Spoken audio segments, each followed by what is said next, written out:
If your cat brings you a dead animal, don't get mad. Here's why. You walk into the room and find it there. A dead bird. A mouse. Maybe just the back half of something that used to be alive. And your cat is sitting beside it, looking up at you with an expression that seems almost expectant. Your first reaction is probably disgust, maybe frustration. You say something sharp, push them away, clean it up, and try to forget about it. But here's what you didn't know in that moment. Your cat just did something they do for almost no one. They crossed a threshold of trust and affection that most cats never cross with the people who care for them.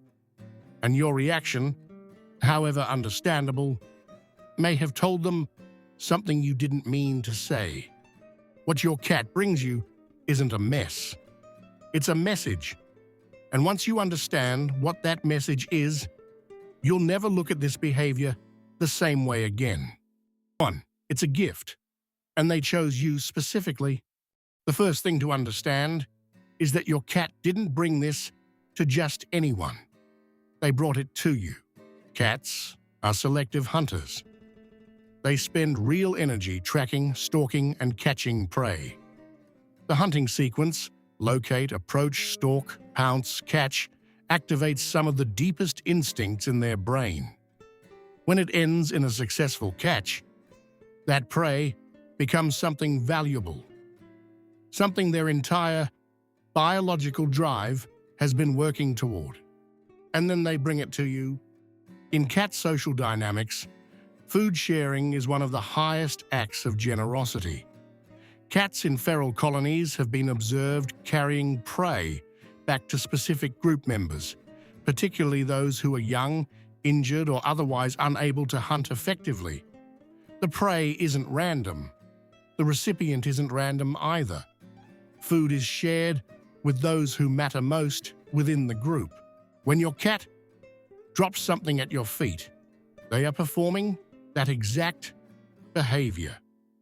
They have decided, somewhere in their instinctive brain, that you belong to their group and that you're worth sharing their greatest achievement with. 2. They think you can't take care of yourself. Here's the part that most people find equal parts insulting and endearing. Your cat doesn't bring you prey because they think you're impressive. They bring it because they think you're incompetent. At least when it comes to hunting. From your cat's perspective, you're a large, slow, mostly stationary creature who seems to need things brought to them. You don't hunt. You don't stalk. You don't seem to know how food is obtained. You open bags and cans and boxes, which to a cat is a genuinely baffling process with no clear connection to the acquisition of actual prey. Ethologists who study cat behavior describe this pattern as nutritional provisioning. The same behavior mother cats use with kittens who haven't yet learned to hunt. The mother brings prey, drops it in front of the kitten, and watches to see how they engage with it. She's teaching. She's providing. She's taking responsibility for someone she sees as dependent on her. When your cat brings you a dead mouse, they are, in their own way, taking care of you. They've decided you need the help. And in their world, this is what help looks like. 3. Some are trying to teach you. Beyond simple provisioning, some cats take this further. Researchers studying maternal feline behavior have noted that mother cats don't just drop prey in front of kittens. They demonstrate. They bring live or recently caught prey and release it, allowing the kitten to engage with it and practice the hunting sequence. The mother supervises, intervenes, and repeats the process. Some domestic cats appear to do a version of this with their owners. They bring prey that is still alive, or they stay nearby after dropping it watching to see what the human does. Behaviorists interpret this as a form of instructional intent. The cat is not just providing food, but monitoring whether you're learning anything from it. If your cat has ever brought you something still moving, then sat back and stared at you with what felt like judgment, you weren't imagining it. They were waiting to see if you'd do anything useful. The fact that you almost certainly didn't probably explains why they keep trying. 4. The prey represents their most significant achievement. To understand the full weight of this gift, you have to understand what hunting means to a cat. A successful hunt is not just about food. It's the completion of a neurological cycle that cats are built around. The full sequence of stalk, chase, catch, kill. When that sequence completes, the cat's brain releases a cascade of satisfaction signals. Dopamine, the same chemical that reinforces behavior in humans, surges through their system.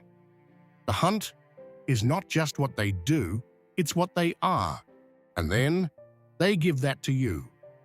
A study published in Animal Cognition found that cats engaged in successful predatory sequences showed elevated affiliative behavior, social bonding behaviors, immediately after.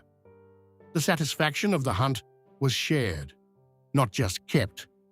What your cat is handing you is the thing that makes them feel most alive, most capable, most themselves. In any species, giving someone the thing you value most is an act of profound connection.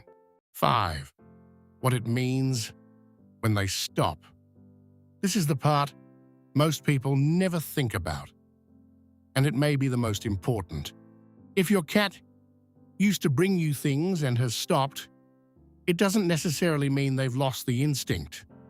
Cats who live entirely indoors may have fewer opportunities, which is understandable. But cats who have outdoor access and simply stop bringing you prey over time are telling you something. When cats stop sharing prey with specific group members, it often signals one of two things.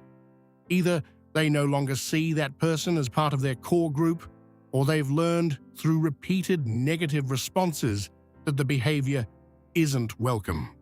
Think about that second possibility.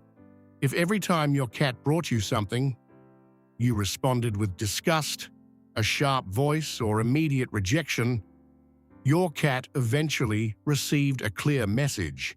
This offering is wrong. This connection isn't welcome. And they stopped. The gift-giving doesn't disappear from their instincts. It gets redirected, or it goes away, because the cat has learned that reaching out in that way leads to rejection. That's not a small thing. You don't have to be thrilled. You don't have to pretend to love it. But how you handle this moment matters more than most people realize.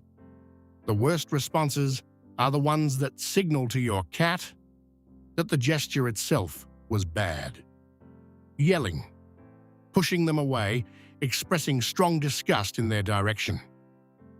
These don't teach your cat anything useful, but they do communicate that their instinct to give was punished. Over time, that erodes trust in ways that are hard to trace. The best response is calm acknowledgement. A soft word. A moment of attention directed at them, not at what they brought. You can remove the prey after, that's fine. But do it without theater. The cat has no concept of your squeamishness. They only register whether their offering was received or rejected.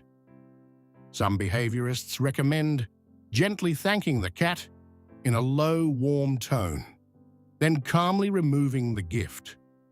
The cat receives the social confirmation they were looking for, and you don't have to pretend you're excited about a half-eaten vole on the kitchen floor. 7. Indoor cats bring you something too, and it means the same thing. One last thing worth knowing. This behavior doesn't require live prey. Cats who live entirely indoors and have no access to real hunting will often bring you toys, socks, hair ties, or whatever object they've been carrying around the house. The item doesn't matter. The behavior is identical. If your cat has ever dropped a toy at your feet, made a distinctive chirping or trilling sound, and then looked up at you, they were doing the same thing. They had no mouse, but they had something, and they wanted you to have it. Some cats do this regularly. They carry toys to the bedroom at night and deposit them near you while you sleep. They bring the same object to you repeatedly across a single day. They call out while carrying it, as if announcing the delivery. Every time this happens, the message is the same one it's always been. You are in my group. You matter enough to give to. I'm taking care of you in the only way I know. The least you can do is receive it well. If this changed how you see your cat, subscribe. Because there are things happening around you every day that mean far more than you've ever been told to notice.